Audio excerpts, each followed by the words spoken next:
সুপ্রিয় দর্শক, আসসালামু আলাইকুম। আপনাদের সবাইকে স্বাগত জানাচ্ছি। এখনকার আলোচনা আপনাদের সঙ্গে আছি আমি সিরাজুল ইসলাম।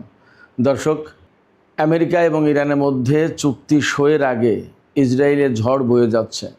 ইসরায়েলের বিরোধী দলীয় নেতা ইয়াইর লাপিদ বলেছেন, ইরানকে ঠেকাতে সম্পূর্ণভাবে ব্যর্থ হয়েছে ইসরায়েল এবং এই চুক্তির ব্যাপারে ইসরায়েলের প্রধানমন্ত্রী বেনিয়ামিন নেতানিয়াহুর কোনো প্রভাব নেই বলে তিনি চূড়ান্ত অভিযোগ করেছেন। এপাশে নেতানিয়াহু বলে যাচ্ছেন, তিনি যতক্ষণ পর্যন্ত ইসরায়েলের প্রধানমন্ত্রী আছেন ততক্ষণ পর্যন্ত ইরানকে পরমাণু অস্ত্র অর্জন করতে দেবেন না। একইভাবে ইসরায়েলের পত্রপত্রিকাগুলো এই চুক্তির বিরুদ্ধে নানা রকমের বিষোদ্গার করেই যাচ্ছে। এদিকে যে ট্রাম্প এবং ইরানের মধ্যে চুক্তি সই হবে সেখানেও কিন্তু বড় রকমের গ্যাপ আছে।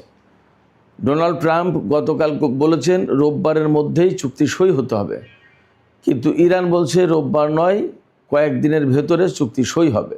এদিকে ইরানের রাজধানী তেহরানে দেশটির পররাষ্ট্রমন্ত্রী সাইদ আব্বাস আরেকচির বিরুদ্ধে বিক্ষোভ মিছিল হয়েছে, লোকজন বিক্ষোভ করেছে। এরই বা কারণ কি? সুপ্রিয় দর্শক, এই বিষয়গুলো নিয়েই এখনকার ভিডিওতে আলোচনা করব। আশা করি আপনারা সবাই শেষ পর্যন্ত সঙ্গে থাকবেন, আর ভিডিও ভালো লাগলে লাইক কমেন্ট শেয়ার করবেন এবং চ্যানেলটি সাবস্ক্রাইব করে সাথেই থাকবেন। দর্শক, চলুন বিস্তারিত আলোচনায় চলে যাই।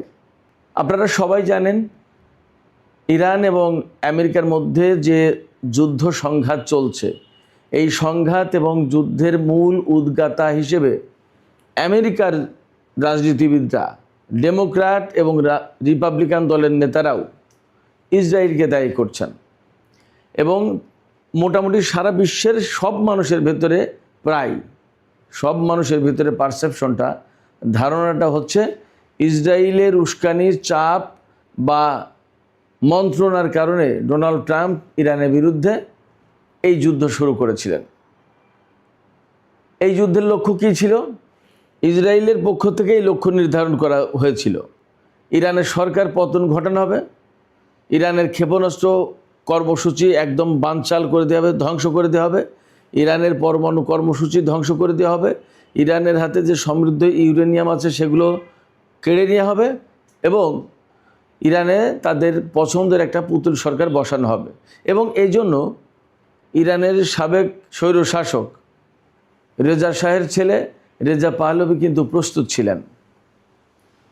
এই রকম লক্ষ্য নিয়ে যখন ইরানের বিরুদ্ধে ইসরায়েল যুদ্ধ করতে নামে, তাতে পরিপূর্ণ সমর্থন দিয়ে সেই যুদ্ধের নেতৃত্ব দেয় আমেরিকা এবং ডোনাল্ড ট্রাম্প এই নেতৃত্ব দেওয়ার ব্যাপারে গর্ববোধ করেন। তিনি খুব গর্বিত ছিলেন। কারণ হচ্ছে, ইরানের মতো একটা শক্তিকে পরাজিত করে তারা নতুন একটা শাসন ব্যবস্থা ঠিকঠাক করে দিতে যাচ্ছে ইরানে। এই ব্যাপারে তাদের ভেতরে আলাদা রকমের গর্ব অহংকার ছিল। তাদের ভেতরে ধারণা ছিল যে ইরানের পরমাণু কর্মসূচি এত দূর এগিয়ে গেলেও একেবারে বোমা মেরে, বিমান হামলা করে সব ধ্বংস করে চুরমার করে দেওয়া হবে এবং ইরানের ক্ষেপণাস্ত্র কর্মসূচি ভ্যানিশ করে দেওয়া হবে। নতুন একটা মধ্যপ্রাচ্য গড়ে উঠবে যেখানে আমেরিকা এবং ইসরায়েলের একেবারে সীমাহীন প্রভাব প্রতিপত্তি থাকবে, কেউ তাদেরকে বাধা দেওয়ার মতো থাকবে না। কিন্তু এই লক্ষ্যটা নিয়ে যুদ্ধ শুরু করলেও ইরানের সর্বোচ্চ নেতা থেকে শুরু করে অনেক নেতা, মন্ত্রী, মিনিস্টার, গুরুত্বপূর্ণ কর্মকর্তা, বিজ্ঞানী মারা গেলেও ইরান কিন্তু তাৎক্ষণিকভাবে ঘুরে দাঁড়িয়েছে, আমরা সবাই জানি, এবং প্রতিরোধ শুরু করেছে। দিন দিন তাদের সামনে যুদ্ধ কঠিন হয়ে গেছে, ইসরায়েল এবং আমেরিকার কথা বলছি, এবং তারা যে লক্ষ্য নির্ধারণ করেছিল তার কিছুই তারা অর্জন করতে পারেনি। এই অবস্থায় চুক্তি করে সেইগুলো অর্জন করার চেষ্টা করছে। ডোনাল্ড ট্রাম্প যদিও বারবার বলছেন যে না, এই যুদ্ধ আমেরিকার স্বার্থেই আমি শুরু করেছি, ইসরায়েলের স্বার্থে না। কিন্তু আমেরিকার সমস্ত রাজনীতিবিদ, গবেষক, বিশ্লেষক, সাংবাদিক মোটামুটিভাবে প্রায় সবাই বলছে, এমনকি আমেরিকার যে ফক্স নিউজ, এটা রিপাবলিকান দলের একেবারে বলা যায় যে মুখপত্র, এই মুখপত্র তারাও ঠিক সাপোর্ট দিতে পারছে না ডোনাল্ড ট্রাম্পকে, রিপাবলিকান দলকে, যে এই যুদ্ধ আমেরিকার স্বার্থে শুরু করা হয়েছে। তো যাই হোক, এই যে আমেরিকা এবং ইসরায়েলের লক্ষ্যগুলো ছিল, সেই লক্ষ্য অর্জন করা যুদ্ধের মাধ্যমে সম্ভব হলো না, এখন চুক্তির মাধ্যমে সম্ভব করতে চায়। ইরান তো সেই কথা প্রথম থেকেই বলে আসছে, যা তোমরা যুদ্ধের মাধ্যমে পারোনি তা চুক্তির মাধ্যমে পাবে কীভাবে? আশ্চর্য কথা। ফলে আমেরিকা বা ইসরায়েলের চাওয়া মতো ইরান কোনো চুক্তিতে যাচ্ছে না। এ কারণে ইসরায়েলের বিরোধী দলীয় নেতা ইয়াইর লাপিদ, এই ইয়াইর লাপিদ একসময় কিন্তু কিছুদিন প্রধানমন্ত্রী ছিলেন, তিনি বলছেন যে নেতানিয়াহু সম্পূর্ণভাবে ব্যর্থ হয়েছে, ইরানের সরকার পরিবর্তন করতে পারেনি, ক্ষেপণাস্ত্র প্রতিরক্ষা কর্মসূচি বা ক্ষেপণাস্ত্র কর্মসূচি ধ্বংস করতে পারেনি, পরমাণু কর্মসূচি ধ্বংস করতে পারেনি, তাদের হাতে যে সমৃদ্ধ ইউরেনিয়াম ছিল সেগুলো অক্ষত অবস্থায় রয়েছে, নিতে পারলো না, তাহলে কি করলো যুদ্ধ করে? আপনারা খেয়াল করুন, ইসরায়েল একটা রাষ্ট্র হিসেবে স্বীকৃত জাতিসংঘে, আমরা সেই হিসেবে ইসরায়েলকে রাষ্ট্র হিসেবেই ধরে নিচ্ছি। তো ইরানও তো জাতিসংঘের স্বীকৃত একটা রাষ্ট্র, বৈধ রাষ্ট্র, সে সদস্য, এবং কোনো কোনো কমিটির তো ইরান দায়িত্ব পালন করে। তো সেই দেশের সরকার পরিবর্তন করে দেবে, ইরান এনপিটিতে সই করা দেশ হিসেবে পরমাণু কর্মসূচি পরিচালনা করতে পারে, অথচ তার পরমাণু কর্মসূচি ধ্বংস করে দেবে, তার নিরাপত্তা রক্ষার জন্য, তার জাতীয় সার্বভৌমত্ব রক্ষা করার জন্য তার ক্ষেপণাস্ত্র প্রতিরক্ষা ব্যবস্থা, ক্ষেপণাস্ত্র কর্মসূচি থাকতে পারে, সেইটা ধ্বংস করে দেবে। অন্যদিকে আমেরিকা এবং ইসরায়েলের হাতে সমস্ত সব কিছুই থাকবে। এটা কেমন দাবি এবং কেমন যুক্তি, কেমন কথা? এবং জাতিসংঘ নামক একটা আন্তর্জাতিক প্রতিষ্ঠান, যার দায়িত্ব বিশ্বের শান্তি প্রতিষ্ঠা করা, ন্যায় বিচার প্রতিষ্ঠা করা, শোষণ বৈষম্য বঞ্চনার নির্মূল করা, সেই প্রতিষ্ঠান থাকার পরেও, সেই জাতিসংঘ থাকার পরেও তার চোখের সামনে, তার মুখের সামনে এগুলো কথা বলে, তার পক্ষে থেকে কোনো ব্যবস্থা নেওয়া হয় না। এটা কেমন কথা? ইরানের পরমাণু কর্মসূচি থাকবে কিনা, তার ক্ষেপণাস্ত্র কর্মসূচি থাকবে কিনা, তার হাতে রকেট কর্মসূচি থাকবে কিনা, তার সরকার কেমন হবে, এ সমস্ত সব কিছু সেই দেশের জনগণ এবং সেই দেশের সরকার ঠিক করবে।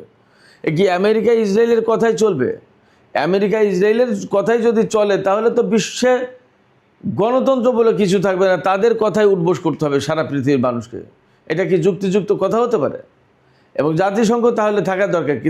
তার চেয়ে আমেরিকা এবং ইসরায়েলের কাছে দুনিয়ার সমস্ত বিচার আচার দিলেই তো হয়, তারাই যখন মালিক মুক্তার। ব্যাপারটা তো এই পর্যায়ে যায়, এই কথা তো বলা যায়। আশ্চর্য হই, ইসরায়েল ইরানের শত্রু বলে ইরানের সমস্ত সব কিছু কর্মসূচি ধ্বংস করে দিতে হবে। এখন ইরান যদি বলে ইসরায়েলের সমস্ত সব কিছু ধ্বংস করে দিতে হবে, তাহলে কী হবে? এবং ইরান যদি কখনও ইসরায়েলের উপর এরকম বোমা হামলা শুরু করে, এরকম সরকার পরিবর্তনের চেষ্টা করে, দেশটা দখল করে নেওয়ার চেষ্টা করে, অথবা তার সমস্ত সামরিক কর্মসূচি যদি ধ্বংস করে দেয়, তখন কি হবে? এটা কি ভালো কাজ হবে? ভালো কাজ হবে বলতে, এক দেশ আর এক দেশের উপর যদি এইভাবে চালাতে থাকে, তাহলে বিশ্বের শান্তি যাবে কোথায়?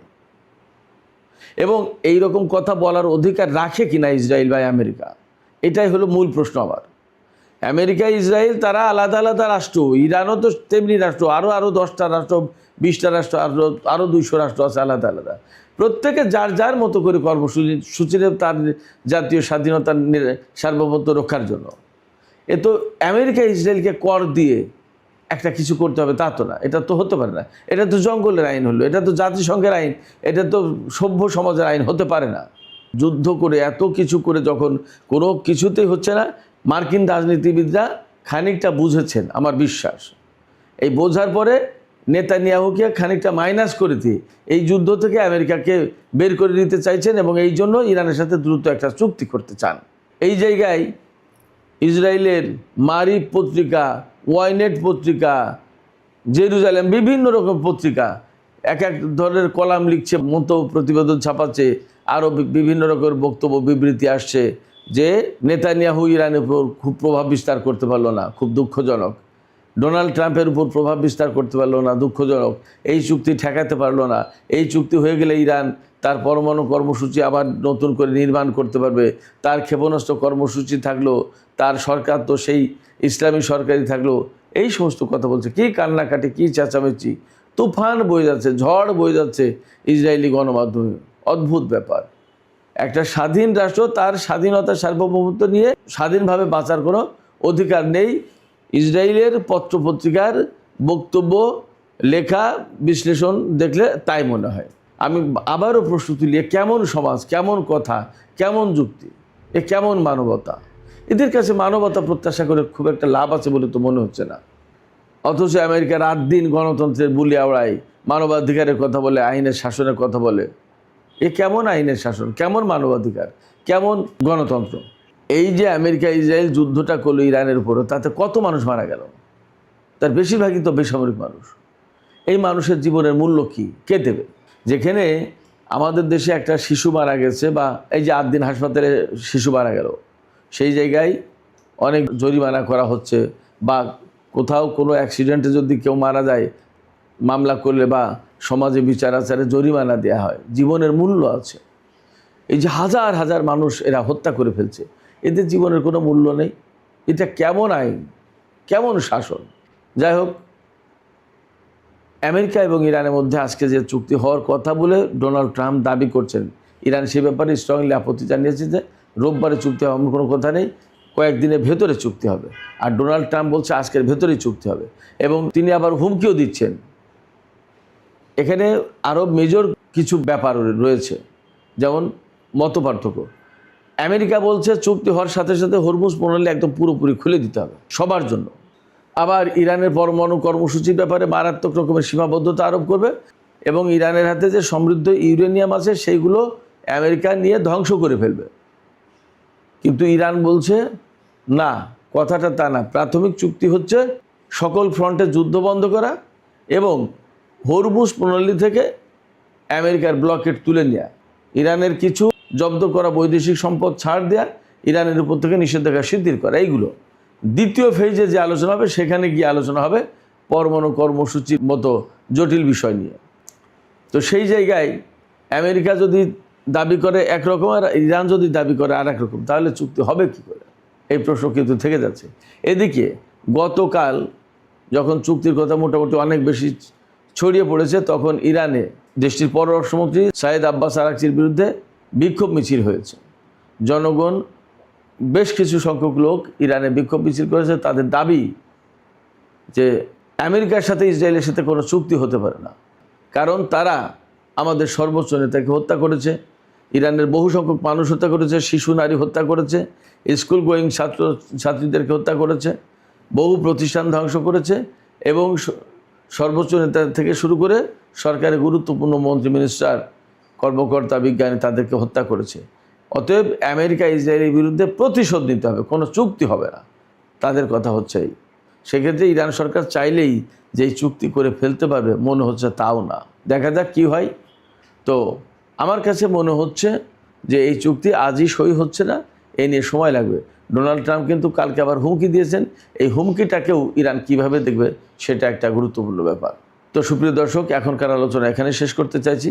যাবার আগে আমি আপনাদের কাছে প্রশ্ন করতে চাই, ইরান এবং আমেরিকার মধ্যে কিন্তু এখনও মতপার্থক্য রয়ে গেছে। যদিও ডোনাল্ড ট্রাম্প বলছেন যে রোববারের ভেতরেই চুক্তি, আপনাদের কাছে কি মনে হচ্ছে এই চুক্তি আদৌ সই হবে কিনা? কারণ গ্যাপ কিন্তু অনেক বড়। আপনাদের মতামত কমেন্টে জানাতে পারেন। আর ভিডিও ভালো লাগলে লাইক, কমেন্ট, শেয়ার করবেন এবং চ্যানেলটি সাবস্ক্রাইব করে সাথেই থাকবেন। দর্শক, আপনাদের সবাইকে অনেক অনেক ধন্যবাদ। আল্লাহ হাফেজ।